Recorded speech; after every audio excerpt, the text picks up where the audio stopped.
अस्तगफिरुल्लाह, ये क्या हो गया?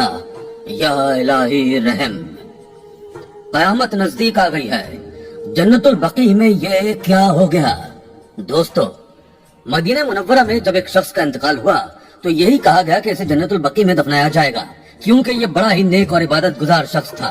5 वक्त का नमाजी था, हाफिज कुरान था, मस्जिद में अजान भी दिया करता था। यह अपनी जवानी में बड़ा ही नेक था। आज तक इसने कभी किसी को नजर उठाकर नहीं देखा था। न सिर्फ बाहर बल्कि घरेलू मामलात में भी बहुत अच्छा था। यूं एन जवानी में उसका वफात पा जाना लोगों को शदीद दुख में मुब्तला कर गया था।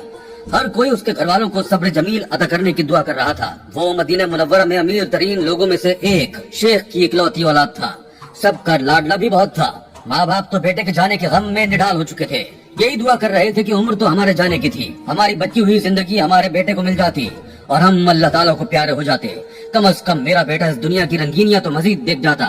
अभी उसके जाने का मौसम तो हरगिज न आया था, मगर शायद यही उस लड़के की किस्मत में लिखा था जो वो बिन ब्याहे ही इस दुनिया से चला गया। जब दफनाने की बात आई तो उसे जन्नतुल बकी में दफनाया जाने लगा। फैसला किया गया, गोरखन को पहले इत्तला कर दी गई कि जन्नतुल बकी में एक कब्र की खुदाई शुरू कर दी जाए, वहाँ पर एक नौजवान को दफनाना है। गोरखन हुक्म की तामील करते हुए जन्नतुल बकी में कब्र खोदने लगे। एक मर्तबा जब कब्र को खोदा गया तो एक बड़ा पत्थर पहले ही वहाँ पर नमूदार हो चुका था, जिसकी वजह से वहाँ पर कब्र बनाना नामुमकिन सी बात थी। इसलिए जमीन को बंद कर दिया गया और फिर दूसरे मकाम पर कब्र की खुदाई शुरू कर दी गई। खुदाई हुए कुछ देर ही हुई थी कि अचानक मिट्टी अंदर को धंसने लगी। ऐसा लग रहा था जैसे जमीन का वो हिस्सा नीचे से खाली हो, या फिर पुराने वक्तों में वहाँ पर कोई कुआं था जिसकी गहराई की वजह से जमीन का वो हिस्सा नीचे की जानिब धंसता चला जा रहा है। फौरन मिट्टी डालकर उसको भी बंद कर दिया गया, क्योंकि अगर वहाँ पर मैयत को दफनाया जाता तो यकीनन मैयत जमीन में धंस जाती। इन 2 कब्रों को बंद करने के बाद तीसरी मर्तबा फिर कब्र खोदी गई, मगर इस मर्तबा भी कब्र की खुदाई के दौरान अचानक जमीन से बहुत ज्यादा कीड़े मकोड़े निकल कर बाहर आने लगे। वो कीड़े इस कदर अजीब शक्ल सूरत के थे कि देख कर लगता कि वो जहरीले होंगे। एक गोरकन के हाथ पर वो कीड़ा काट भी चुका था। कीड़े का काटना था कि हाथ बिल्कुल नीला पड़ने लगा। वो गोरकन तो फौरन अस्पताल पहुंचा था, जबकि दूसरे गोरकन ने कब्र की खुदाई के लिए एक और शख्स को बुलवा लिया ताकि कब्र का काम जल्द अज जल्द पूरा हो सके। जैसे तैसे करके चौथी मर्तबा कब्र को खोद दिया गया। वहीं जब इस नौजवान शख्स की मैयत को उठाया जाने लगा तो मैयत हद से ज्यादा ही भारी थी। ताबूत तो जैसे उठाया ही नहीं जा रहा था। कई लोगों के तो पसीने छूट चुके थे। हर एक की जुबान पर कलमा शहादत था। सब ने बड़ी हिम्मत जमा करके एक साथ मैयत को उठाया। फिर भी उनके चेहरों से वाज़ेह था कि मैयत कुछ ज्यादा ही भारी हो चुकी है। सबको कहा गया कि वो कलमा शहादत बुलंद से बुलंद आवाज में पढ़े। ये बात उनके लिए हैरान कुन थी। जिस नौजवान के बारे में कहा जा रहा था कि ये नौजवान बड़ा ही नेक था, इसने आज तक कोई गुनाह नहीं किया था, हर एक के साथ नेकी ही की थी, गरीबों की मदद की थी, फिर इसकी मैयत इस कदर भारी क्यों हो चुकी है? ऐसा लगता था जैसे इसमें कोई इंसानी वजूद नहीं बल्कि पत्थर भर दिए गए हों। जन्नतुल बकी में इस जनाजे को लाया गया था। जैसे ही कब्र में इस शख्स की मैयत को उतारा जाने लगा कि अचानक वहाँ पर जमीन एक पल को लर्जी थी। जमीन का लरजना था कि एक पल को लोग रुक गए। हर कोई इस्तिग़फ़ार और अल्लाह अकबर की सदा बुलंद करने लगा। कहने लगा कि रुको, ज़लज़ला आ रहा है, फिलहाल मैयत को दफनाना रोक दो। 10 मिनट तक इंतजार किया गया। जब लगा कि अब जमीन वापस अपनी हालत में आ चुकी है तो दोबारा उस जनाजे को जैसे ही जमीन में उतारा गया और उस शख्स के लवाहिकीन कब्र से बाहर निकलकर खड़े हुए कि अचानक कब्र की मिट्टी एक जानिब से सरकने लगी। ऐसा लग रहा था जैसे मिट्टी अंदर को धंसती चली जा रही हो। ये देखकर उस शख्स के रिश्तेदार गोरकन को घूर कर देखने लगे। कहने लगे कि ये कैसी कब्र की खुदाई की है, कब्र को अंदर से पक्का क्यों नहीं किया? देखो, मिट्टी अभी भी एक तरफ से निकलकर मैयत के कफन को मैला कर रही है।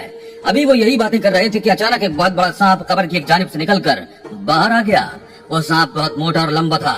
इतने मोटे और लंबे सांप को देखकर हर कोई खौफजदा हो चुका था। उस शख्स के रिश्तेदार गोरकन को इशारा करने लगे कि फौरन मैयत को कब्र से बाहर निकाला जाए। ये सांप कहाँ से निकल आया है? दोस्तों, गोरकन भी घबरा चुके थे।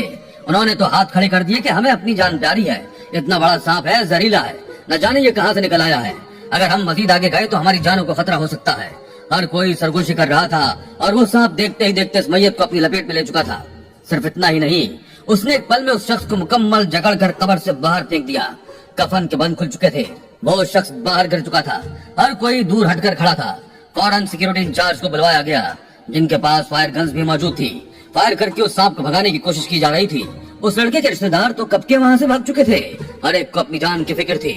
वो सांप कितनी गोलियां लगने के बावजूद यूं ही रेंगता हुआ उस मैयत की जानिब आ रहा था। पहले तो इसे सिर्फ एक इत्तेफाक ही समझा गया, क्योंकि हर कोई इस शख्स को बड़ा ही नेक और दीनदार समझ रहा था।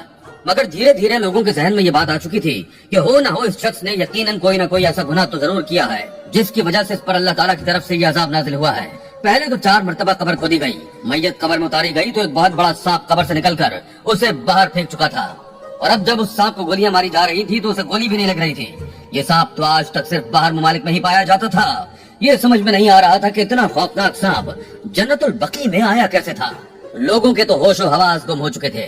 उस सांप को जितना भी डराने की कोशिश की जा रही थी, मगर वो अपना मुंह खोले उस मैयत के पास आया और अगले ही पल अपना मुंह खोलकर पैरों की जानिब से उसे अपने मुंह में निकलने लगा।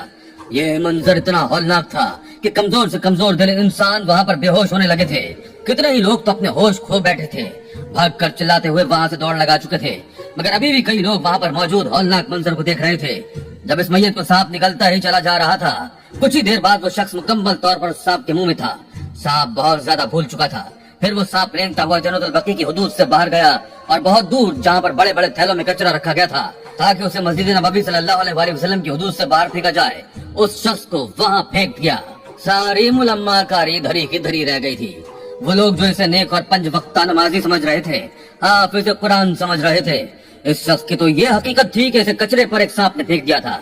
इस शख्स को वहाँ उगलने के बाद वो सांप कितनी ही देर वहाँ पर मौजूद रहा, फन फैलाकर बैठा रहा। कचरे की एक जानिब आग भी लगाई गई थी। देखते ही देखते वो आग इस शख्स तक पहुंची और फिर जल्द ही कफन को भी आग लग चुकी थी। वो शख्स देखते ही देखते कचरे पर पड़ा हुआ जल रहा था। जलने की बदबू आसपास फैल रही थी और वो सांप वहाँ से वापस पलट गया था। वो कहाँ गया, कहाँ से आया था, कोई नहीं जानता था। वो शख्स जलकर राख हो चुका था। ये बात तो एक राज ही रह गई कि आखिर उसके साथ ऐसा क्या हुआ। एक गिरोह ऐसा था जो इस शख्स की नेकनामी को मशहूर कर रहा था, जबकि वहीं एक गिरोह ऐसा भी था जो शख्स को गुनहगार कह रहा था कि यकीनन इसने कोई ऐसा गुनाह किया था जो अल्लाह ताला ने उसे ये सजा दी। दोस्तों, ये राज ज्यादा देर तक राज नहीं रह सका।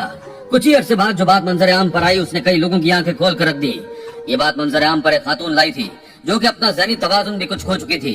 कहने लगी कि मैं इस घर में मुलाजमा थी, यहाँ पर काम काज किया करती थी। हम तो नस्ल दर नस्ल इनके यहाँ मुलाजमत कर रहे थे। मेरी 10 साला बेटी थी जिसको मैं अपने साथ यहाँ पर काम करने के लिए लाया करती थी। एक रात मेरी बच्ची मेरे क्वार्टर में मेरे पास नहीं थी। मैं घबरा सी गई। आखिर आधी रात को मेरे पास छूटकर कहाँ जा सकती थी। मैं उसको ढूंढते हुए जब इनके महल नुमा घर की जानिब आई तो मुझे घर के पिछले हिस्से से अपनी बच्ची की सिसकियों की आवाजें आ रही थी।